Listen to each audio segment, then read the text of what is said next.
What is up, Elon holders? Welcome back to my channel.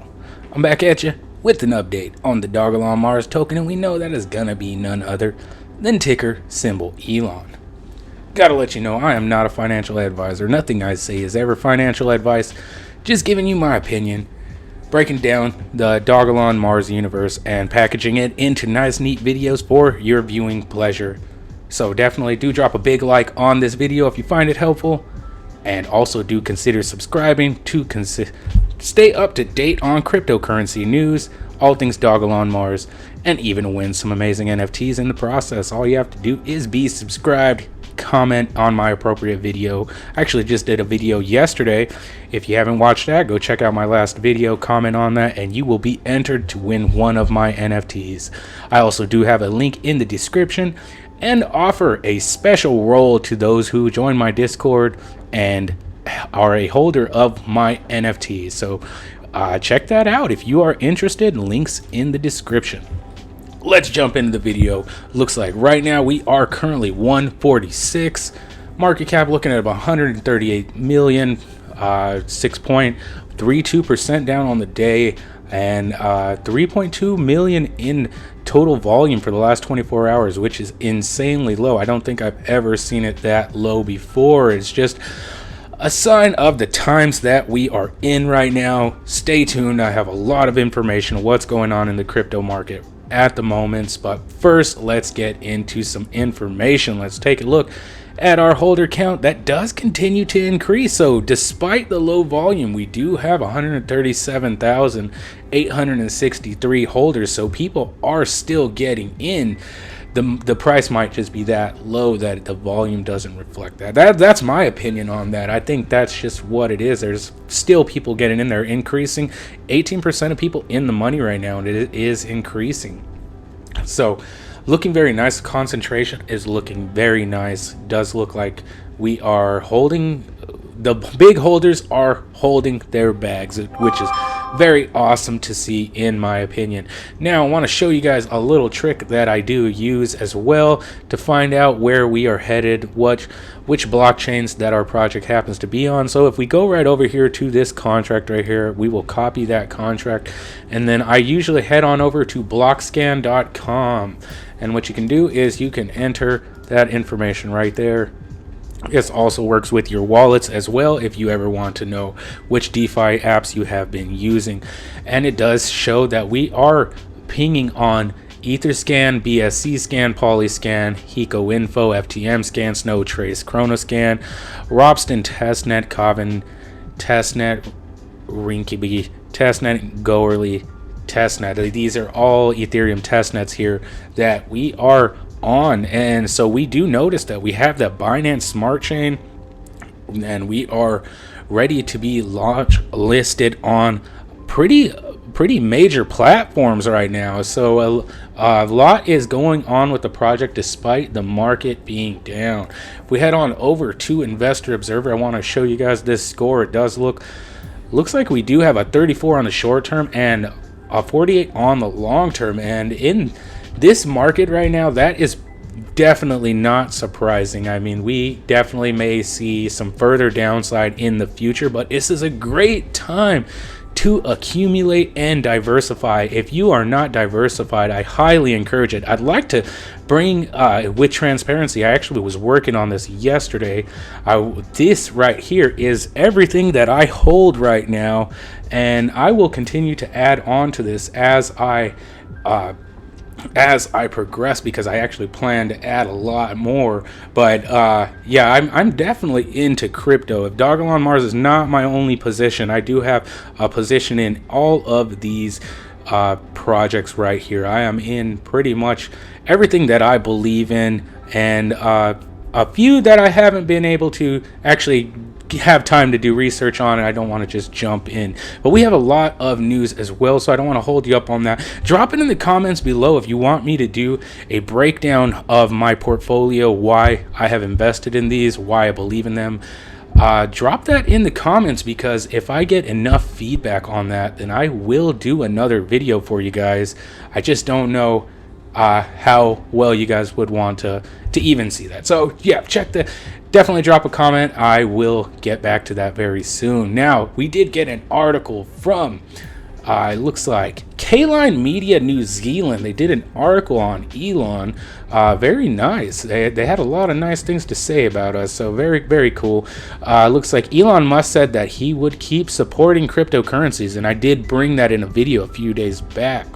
It looks like Elon's crypto returned over 452% gains in the last 12 months. So very, very amazing stuff. And I mean, we are in a bad market right now, but 452% is absolutely insane. The Elon's highest price in the last 30 days was 50605173. And it does look like the crypto soared 7% yesterday morning after Tesla CEO Elon Musk remarked on Sunday that he would keep supporting cryptocurrencies. Doge also rose 12% after his comments. So very cool, very nice to see. Last but not least, at least in the realm of Dogelon Mars, we did get that number 3 spot in the daily top most traded in the last 24 hours. So we continue to make these charts. Very nice to see that. Looks like 4.2 million. Very, very awesome stuff. Now, we have some major crypto news. It's a little off topic from Dogelon Mars, but I feel like I want to bring this for you guys to stay informed. It looks like another algorithmic stablecoin has fallen below its $1 peg.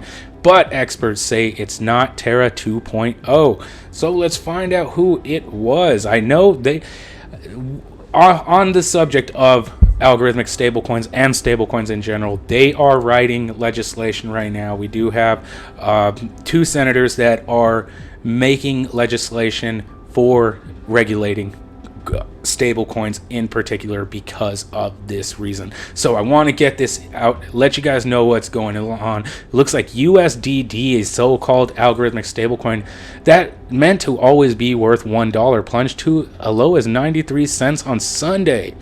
The situation has led to fears that USDD may suffer the same fate as Terra USD, a similar token that collapsed in May. But despite concern over a repeat on the Terra saga, experts say that it is unlikely to be the case. But this is the stablecoin that is pegged to Tron. Now, yeah, that is definitely on people's minds at the moment. I can only imagine with Terra's collapse only being a couple months, not even a couple months before. So I can understand a lot of people having concern. Let's get into it a bit. A controversial stablecoin launched just before the collapse of a similar token called Terra USD is struggling to maintain its peg to the US dollar. USDD, a so-called algorithmic stablecoin that's meant to always be worth $1, plunged to a low of 93 cents on Sunday. The coin's creator has amassed a reserve of Bitcoin and other digital tokens worth close to $2 billion to provide a buffer in case investors flee in mass. The situation has led to fears that USDD may suffer the same fate as Terra USD or UST, the wrecked so-called stablecoin that formed part of an experiment called Terra. UST's meltdown triggered a wider sell-off in cryptocurrencies, which has been exacerbated in recent weeks by a growing liquidity crisis in the market. The Tron DAO Reserve, which oversees and manages the stablecoin, said a certain degree of volatility in USDD's price was to be expected given its decentralized nature. So this is the official tweet. Was it depegged? I'll let you pause the screen there.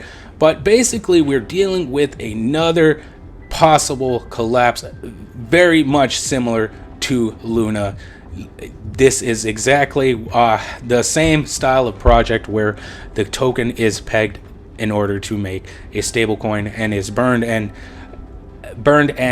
reminted as such. So we definitely could see some negative impacts because of this, but we do still have some amazingly positive news in the market as well. I want to close this one out with some amazing news. Looks like Bitcoin billionaire Sam Bankman-Fried, the owner of FTX, bails out embattled crypto firm BlockFi and Voyager. So pretty amazing stuff here. I mean, we are watching whole communities come together and really have each other's backs here at a time when they really could just let each other. I mean, these are competitors here that they're dealing with. They really could just let them fall off the cliff, so to speak. And it is amazing to see that that is not the case, and that people are actually having compassion for one another and doing what crypto communities do. That is one thing that I really wanted to bring into this, because it is just amazing feat and very, very awesome stuff. So FTX, Bankman-Fried's crypto exchange, agreed to provide crypto lender BlockFi with a $250 million revolving credit facility. Alameda, Bankman-Fried's quantitative trading firm, committed $500 million in financing to Voyager Digital, a crypto brokerage. Bankman-Fried has emerged as something of a savior to the $900 billion crypto market as it faces a deepening liquidity crunch. And this is absolutely amazing that he would do that. So he did tweet, "Today we are injecting $250 million into BlockFi and partnering with them so they can navigate the market from a position of strength." And my hat goes off to you, sir, for that. I mean, that is absolutely amazing. I feel like I would do something similar were I to have the ability. But yeah, that is just very cool. Very, very cool.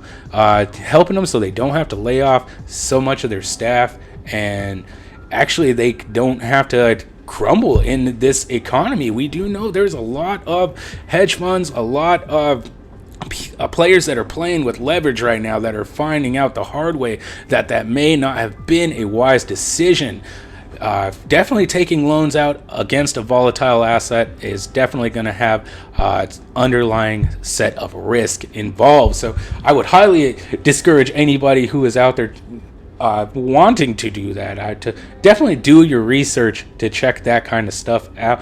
It can be extremely dangerous, as many big players right now are finding out.